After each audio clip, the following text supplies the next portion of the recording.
Hello दोस्तों, नमस्कार। आप सभी का स्वागत है डीआरके टीवी पर। मैं हूं आपका दोस्त डॉक्टर कन्हैया, बीकानेर राजस्थान से। साइकेट्रिस्ट, मनोचिकित्सक, काउंसलर, सेक्सोलॉजिस्ट और डी एडिक्शन स्पेशलिस्ट मतलब नशा मुक्ति विशेषज्ञ। दोस्तों, आज इस वीडियो के माध्यम से मैं आपको कॉग्निटिव बिहेवियरल थेरेपी का एक होम सेशन है वो मैं आप लोगों को एक्सप्लेन कर रहा हूँ। ये जो डर के ऊपर है, जो फियर रहता है, जिन लोगों को डर लगता रहता है, घबराहट होती रहती है, बेचैनी सी होती है, हर वक्त एक इनसिक्योरिटी सी बनी रहती है, तो इस इनसिक्योरिटी को, इस डर को कैसे हम बाहर निकाल सकते हैं, उसके ऊपर एक रियल केस मैं आप लोगों के साथ शेयर कर रहा हूँ। बहुत अच्छे से अंडरस्टैंड कीजिएगा, बहुत अच्छे से समझिएगा। दोस्तों, हम लोग 20 और 21 फरवरी 2021 को कॉग्निटिव बिहेवियरल थेरेपी के ऊपर दिल्ली में एक लाइव वर्कशॉप ऑर्गेनाइज कर रहे हैं। अगर आप इस वर्कशॉप में पार्टिसिपेट करना चाहते हैं, आप सीखना चाहते हैं, समझना चाहते हैं, आप अपनी पर्सनालिटी को एक्सप्लोर करना चाहते हैं, आप अपने डिप्रेशन, अपने एंजाइटी, ओसीडी, फोबिया, अपना पैनिक, इसको बाहर निकालना चाहते हैं और एक ऐसे वे को ढूंढना चाहते हैं जो बिना मेडिसिन के काम करता है, तो आप इस वर्कशॉप में पार्टिसिपेट कर सकते हैं। तो चलिए अब अपन अपनी जो मेन जो सेशन है उसकी तरफ अपन चलते हैं। दोस्तों, ये जो एग्जाम्पल है ये कॉग्निटिव बिहेवियरल थेरेपी के ऊपर बेस्ड है। मैंने जो अब तक के जितने भी वीडियोस जो बनाए हैं सीबीटी के ऊपर, आप लोग उन वीडियोस को देख सकते हैं। उसके अंदर मैंने 5 कॉलम्स बना रखे हैं, जैसे इसमें भी मैं बना देता हूँ A, B, C, D और E। ये 5 कॉलम्स हैं और इन 5 कॉलम्स का मतलब भी आपको पता ही है। एक का मतलब होता है एक्टिवेटिंग इवेंट, बी का मतलब है बिलीफ, मतलब इस एक्टिवेटिंग इवेंट से जुड़ा हुआ हमारा बिलीफ क्या है, हम क्या पिक्चर बनाते हैं अपने दिमाग के अंदर इस एक्टिवेटिंग इवेंट की। ये जो पिक्चर बनती है, ये जो पिक्चर है, ये जो रियलिटी है जो हमारे दिमाग के अंदर बनती है, इस रियलिटी का कॉन्सिक्वेंस क्या रहता है हमारे मन के ऊपर, हमारे शरीर के ऊपर, इसका क्या कॉन्सिक्वेंस है। और जो डी है डिस्प्यूट, मतलब ये जो बिलीफ है, अगर ये बिलीफ सही है तो इस बिलीफ को क्या किया जाए, वैलिडेट किया जाए, फैक्ट्स के आधार पर चेक किया जाए कि ये बिलीफ जो है ये सही है क्या। तो उसको डिस्प्यूट करना, और डिस्प्यूट के बाद में ई का मतलब इफेक्ट, मतलब जो नया यहाँ पर जो डिस्प्यूटेड थॉट है, जो मोर रियलिस्टिक मोर एडेप्टिव जो थॉट है, उसकी जगह पे हम जब मोर रियलिस्टिक मोर एडेप्टिव थॉट को जब हम ऐड कर देते हैं तो उसका क्या इम्पैक्ट पड़ता है हमारे बॉडी और मन के ऊपर। तो चलिए केस क्या है वो मैं आप लोगों के साथ एक्सप्लेन कर देता हूँ। दोस्तों, ये एग्जाम्पल एक यूएस के अंदर लेने वाले एक लड़के का है जो 22 साल का है। अब उसको क्या है कि हर वक्त डर सा रहता है, हर वक्त उसको घबराहट सी रहती है। हुआ क्या था कि उसके घर में एक पैट है, वो पैट उसे बहुत अच्छा लगता है, उस पैट के साथ में वो बहुत ज़्यादा खेलता है। एक दिन क्या हुआ कि बाहर से उसने एक जो चूहा है उसको घर की साइड में आते हुए देख लिया। बाहर से जो चूहा है उसको घर की साइड में आते हुए देख लिया। वो इंसिडेंस एकदम नॉर्मल था। इवनिंग के अंदर क्या हुआ कि उसने अपनी सिस्टर के साथ में इस इंसिडेंस के बारे में जिक्र किया कि भाई घर के अंदर जो पैट है मैं उसके साथ खेल रहा था, आज एक चूहे को घर की साइड आते हुए देखा। तो सिस्टर बात कर रही थी कि भैया ध्यान रखना, क्योंकि ये जो चूहे होते हैं इनके अंदर भी रेबीज होता है और इसकी वजह से मान लो कि अपने जो डॉग है उसको रेबीज हो गया तो मामला गड़बड़ हो जाएगा। तो यहाँ पर ये सिंपल इतना सा इंसिडेंस था कि सिस्टर ने ये बोला कि जो चूहे होते हैं, चूहों में रेबीज हो सकता है नहीं, रेबीज हो सकता है। तो यहां पर जो सिस्टर से जब उसने डिस्कस किया था अपनी प्रॉब्लम को, तो सिस्टर ने बोला कि भैया जो चूहे हैं उनके अंदर रेबीज हो सकता है। तो उनके दिमाग में चला कि ये जो चूहे में रेबीज है, तो उनको ये डर लगने लग गया कि कहीं मुझे रेबीज ना हो जाए, कहीं मुझे रेबीज ना हो जाए, मुझे रेबीज हो जाएगा, मुझे रेबीज हो जाएगा। अच्छा, मुझे रेबीज हो जाएगा, कैसे हो जाएगा, इसकी पूरी स्टोरी कैसे बनी थी वो भी आप समझिएगा कि यहाँ पर पूरी स्टोरी उन्होंने कैसे कनेक्ट किया कि चूहे को रेबीज है, चूहा मेरे पेट को, मेरे डॉग को काटेगा, मेरे डॉग को रेबीज हो गया, और मेरे डॉग को रेबीज हुआ तो मेरे डॉग से, मैं डॉग के साथ में खेलता रहता हूँ तो पूरे दिन डॉग के कई सारे स्क्रैचेज है, डॉग के जो टीथ है वो मेरे हाथों पे, मेरी बॉडी के अलग अलग जगह पे लग जाते हैं। तो डॉग है वो मुझ में क्या कर देगा, रेबीज को ट्रांसफर कर देगा, तो मुझे भी क्या हो जाएगा, रेबीज हो जाएगा। मतलब चूहे को घर के अंदर एंटर नहीं हुआ, होते हुए नहीं देखा, सिर्फ चूहे को आते हुए देखा। और इस इंसिडेंस को जब डिस्कस किया सिस्टर के साथ तो उन्होंने ऐसा बोल दिया था कि भी चूहों के अंदर रेबीज होता है, तो चूहों के अंदर रेबीज होता है तो उनको डर लगने लग गया कि मुझे रेबीज हो जाएगा। और ये कहानी कैसे बनी, चूहा डॉग को काटेगा और डॉग है वो मुझे काट लेगा तो मुझे भी क्या हो जाएगा, रेबीज हो जाएगा। क्योंकि मैं मेरे डॉग के साथ, पैट के साथ खेलता रहता हूँ, जब मैं मेरे डॉग पैट के साथ खेलता रहता हूँ तो वो स्क्रैचेस लगा देता है, दांत लगा देता है, तो स्क्रैचेस और दांत से रेबीज है वो मेरे अंदर ट्रांसफर हो जाएगा। तो यहां पर ये जो उनका बिलीफ था कि मुझे रेबीज हो जाएगा, सिंपल एक इंसिडेंस था। एक्टिवेटिंग इवेंट क्या था? सिस्टर से बात करना, चूहे का घर की तरफ आना, ये एक्टिवेटिंग इवेंट था। और इससे जुड़ा हुआ जो उनका थॉट, उनका जो बिलीफ था, ये क्या था? मुझे रेबीज हो जाएगा। अब ये जब इंटरनल पिक्चर बनी दिमाग के अंदर, ये जो इंटरनल रियलिटी बनी, इस रियलिटी की वजह से जो कॉन्सिक्वेंस, मन और शरीर पर प्रभाव, शरीर, मन और शरीर क्या होते हैं? ये मन और शरीर हमारी बॉडी की दो यूनिट्स होती है। मन हमारी फंक्शनल यूनिट होता है, बॉडी हमारी स्ट्रक्चरल यूनिट होता है, जिससे ये पूरा स्ट्रक्चर बना है। अच्छा, ऐसी बात है? जी जी, ऐसी ही बात है। तो ये जो हमारा कॉन्सिक्वेंस है, सबसे पहला जो हमारे मन पर जो कॉन्सिक्वेंस पड़ता है, सबसे पहला जो इमोशनल कॉन्सिक्वेंस।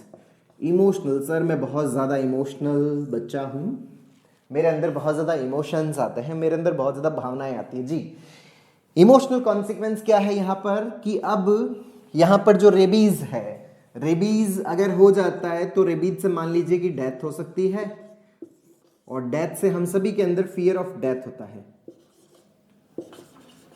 तो हम सभी के अंदर फियर ऑफ डेथ, तो रेबीज की वजह से जो इमोशनल कॉन्सिक्वेंस क्या आ रहा था?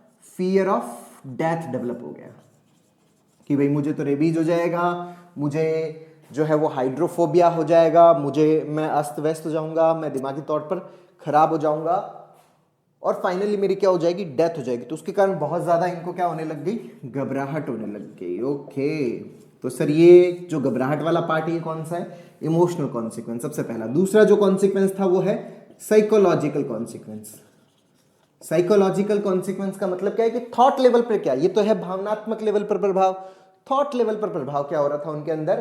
कि जब भी ये थॉट आ रहा है कि मुझे रेबीज हो जाएगा, तो मुझे रेबीज हो जाएगा, मेरी डेथ हो जाएगी, फिर मैं कहीं दूसरे मेंबर्स को तो ट्रांसफर नहीं कर दूंगा, फिर मेरा क्या होगा, मेरे करियर का क्या होगा, मेरे जो फैमिली मेंबर्स हैं उनका क्या होगा, मैंने जो इतनी ज़्यादा मेहनत करके अपने जीवन के अंदर जो चीज़ें अचीव की है, उन चीज़ों का क्या होगा? ये सब चीज़ें लेके उनको क्या होने लग गई? Over thinking. ये सारी चीज़ें क्या होने लग गई? ओवर थिंकिंग उनको होने लग गई। और जो तीसरा जो कॉन्सिक्वेंस था यहां पर, तीसरा क्या है? Physical consequence.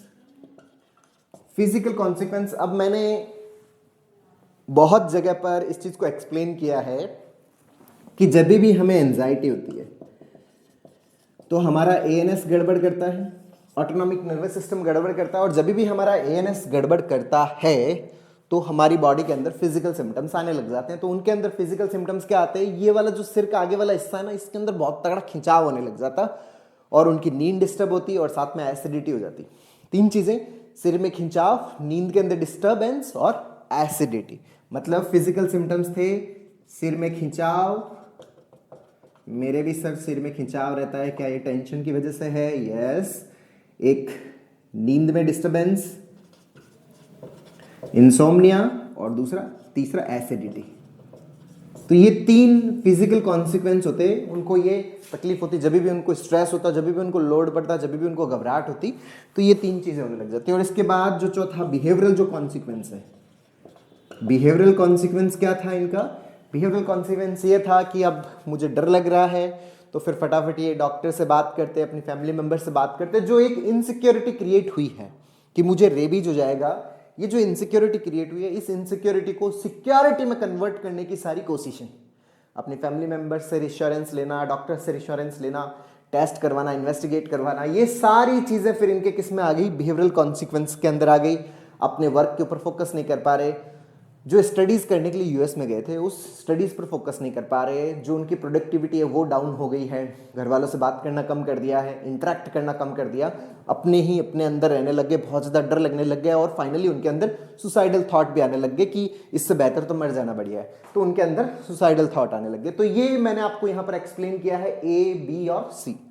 A for activating event, B for belief, what you think about that activating event, and C is a consequence. Here we are having 4 type of consequence. First is a emotional consequence, second is a psychological consequence, third is a physical consequence, and fourth one is a behavioral consequence. ये चारों मैंने आपको explain किया है। अब अपन आते हैं dispute पर। अच्छा, यहां पर डिस्प्यूट क्या है कि जो एक्टिवेटिंग इवेंट है उससे जुड़ा थॉट, उससे जुड़ा जो विश्वास है, उससे जुड़ी जो आपकी ओपिनियन है सही है क्या। मतलब जो एक्टिवेटिंग इवेंट है उससे जुड़ा आपका विचार सही है क्या, इस चीज का प्रूफ क्या है, मतलब इस चीज को वैलिडेट करना। मतलब हमारा एक्टिवेटिंग इवेंट क्या था, चूहे का घर की तरफ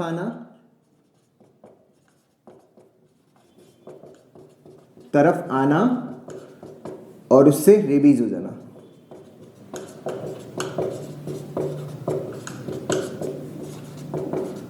उससे रेबीज हो जाना, तो इस चीज को वैलिडेट किया जाए, उसको क्या किया जाए, वैलिडेट किया जाए। सबसे पहला कि क्या हमने चूहे को घर के अंदर घुसते हुए देखा, नहीं, हमने चूहे को घुसते हुए नहीं देखा। फर्स्ट एविडेंस कि चूहे को घर के अंदर घुसते हुए नहीं देखा।